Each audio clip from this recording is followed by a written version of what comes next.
Representative Devin Nunes is one of Donald Trump's fiercest defenders, especially when it came to the impeachment investigation in the House. Well, now it turns out through various documents that have been obtained by impeachment investigators and phone records that have been obtained by impeachment investigators, Devin Nunes was very much in contact with Lev Parnas, who was Rudy Giuliani's business partner and who also assisted the Ukrainians in ousting the US ambassador to Ukraine, Marie Yovanovitch. Now, previously he denied even knowing who Lev Parnas was. But now things are a little different. Now Lev Parnas is calling him out. Let's go to the video. Do you know Congressman Devin Nunes? Yes, I do. What's been your relationship with him?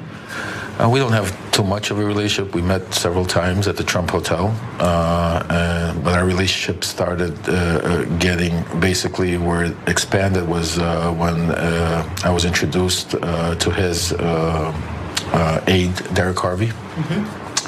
And the reason why Derek Harvey was more of, though I understood, I was told at that time, is because Devin Nunes just had an ethics, something to do with the next ethics committee, and he couldn't be in the spotlight. He was kind of shunned a little bit, and that they was looking into this Ukraine stuff also, wanted to help out, and Devin Nunes, they gave me Derek Harvey to deal with. You told Mr. Harvey what you and Mr. Giuliani were working on in Ukraine, trying to get Ukraine to announce these investigations. He was aware of that already. He knew everything. He already knew that by the time he talked to you. He had a lot of information already.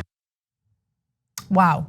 So he would deal with an associate of Devin Nunes. Devin Nunes was very much part of this.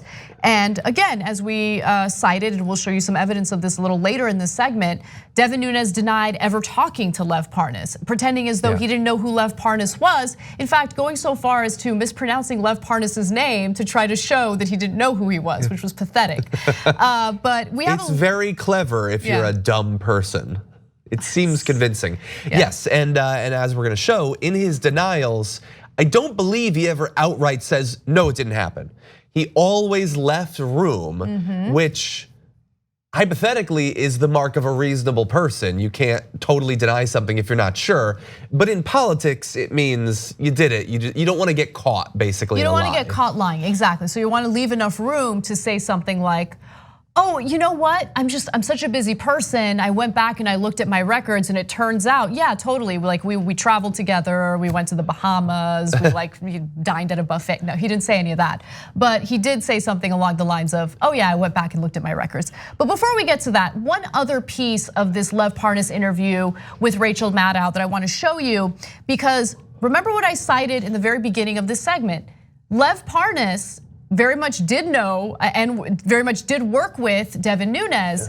Devin Nunes is a ranking Democrat who took part in this impeachment investigation in the House.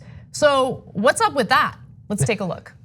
Given that interaction that you just described with Congressman Nunes and his aide, Mr. Harvey, does it strike you as unusual or inappropriate that Devin Nunes would be one of the lead investigators into this scandal on the House Intelligence Committee? He's obviously the top Republican on that committee.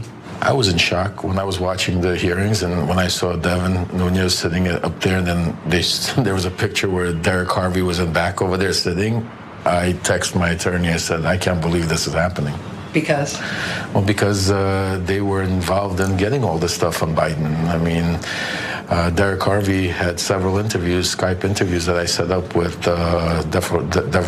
different prosecutors, like Nazar Holoditsky, which is the anti-corruption prosecutor of Ukraine, Konstantin Kulik, who's one of the major guys that had this whole Biden stuff.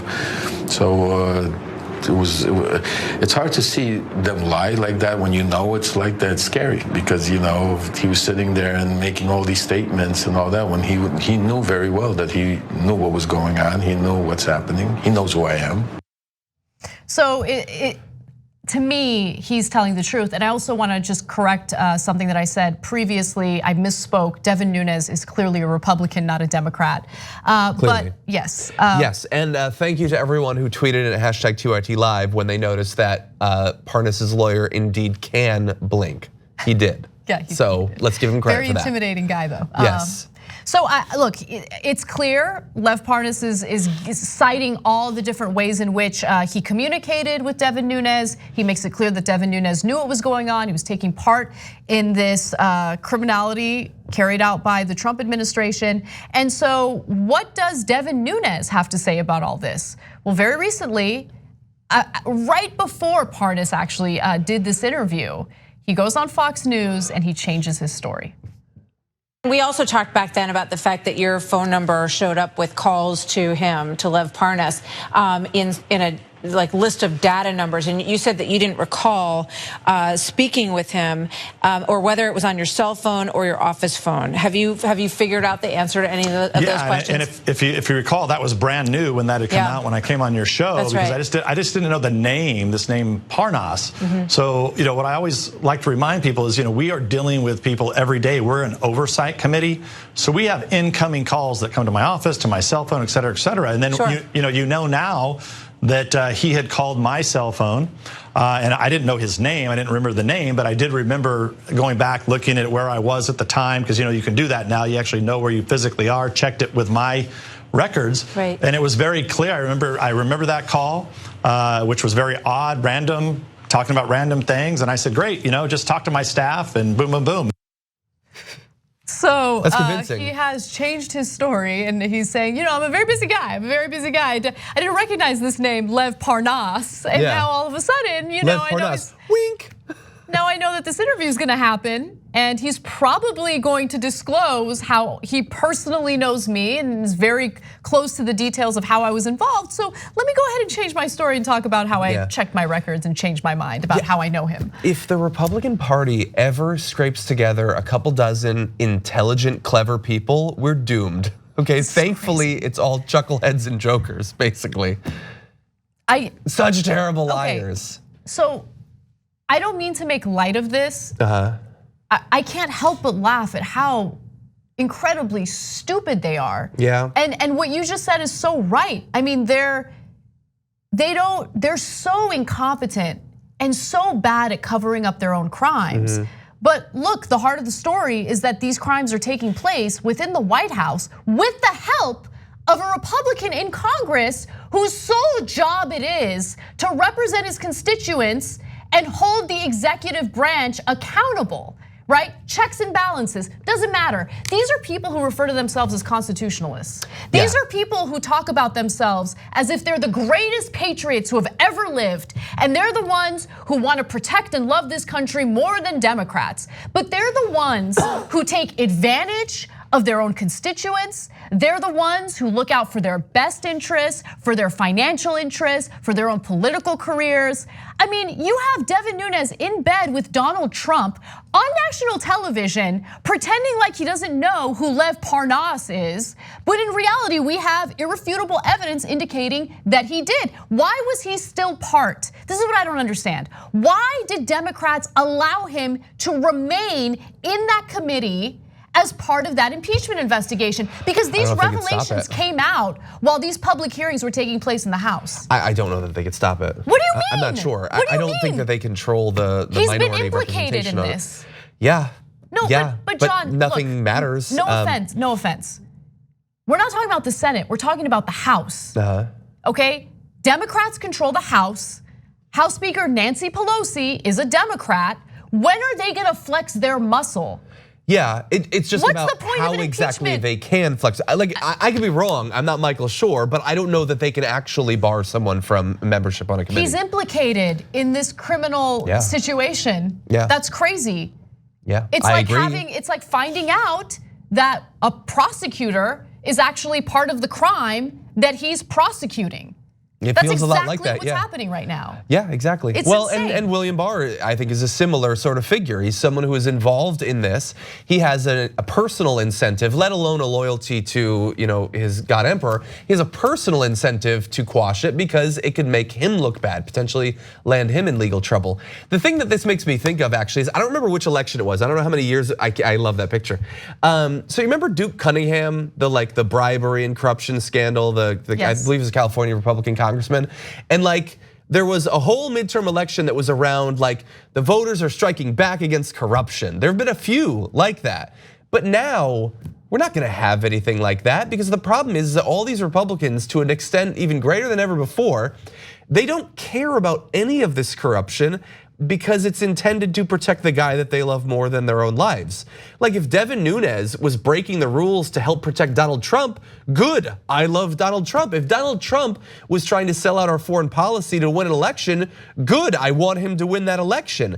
Why would they care about any of this stuff? The only hope we have is that if we continually shout from the rooftops how ridiculous things have become, that our side will vote, and some of the people in the middle who aren't necessarily committed Dems, but also aren't members of the Red Hat Club, that they might vote too. But none of those people, like this is the problem we have with Biden all the time. There's no like waking them up. There's no like, oh, they'll come out of their trance. It's not gonna happen. All of this criminality is intended to protect the movement they love. And so they have an incentive for the criminality to continue. That's a great point. I don't have anything to add to that, and you're absolutely right. I do want to give JR some credit because he put a great JR-rated video together, just showing you the many faces of Devin Nunes when it comes to his recollection of Lev Parnas. And here it is, great mashup video. Did you ever talk to this guy, Lev Parnas, or whoever his name is? It's possible, but I haven't gone through all my phone records. I don't really recall that name. What did you discuss with Lev Parnas? Well, I don't even know because I've never met Parnas. Somebody concocted this story in order to try to get this Parnas guy who I've never met. And so, it's a great question because many people want to know, including myself. It seems very unlikely that I would be taking calls from random people. I got a call from a number that was Parnas's wife. So you never had any phone conversation with him? We have not been able to confirm that yet. Adam Schiff is the guy working with Parnas. Yeah, Adam Schiff is not working with Lev Parnas, okay? The only person- That's Les Parnas. Or Les Parnas, as believe. Hannity said. I mean, pretending to not know his name is just hilarious. Also, I don't even know how to use a phone. So stupid. Do you believe me yet? Good. So I want to include the thoughts of some of our members in the context of these stories. Members help to make this show happen, and so this is one of the many perks of being a member at TYT. You can join by going to tyt.com/join. Listen, this isn't necessarily a substantive comment, but I enjoyed it, so I wanted to share it with everyone. Member Wet Scrum writes in and says, Devin Nunes looks like a Macy's Thanksgiving Parade balloon of Steve Carell. Oh geez. By the way, I saw a comment that I have to read. So this is from Eclectic Miscellanea, and he says, Parnas must be the cool, stylish version of Parnas, just like Urkel was the cool, stylish version of Urkel on Family Matters.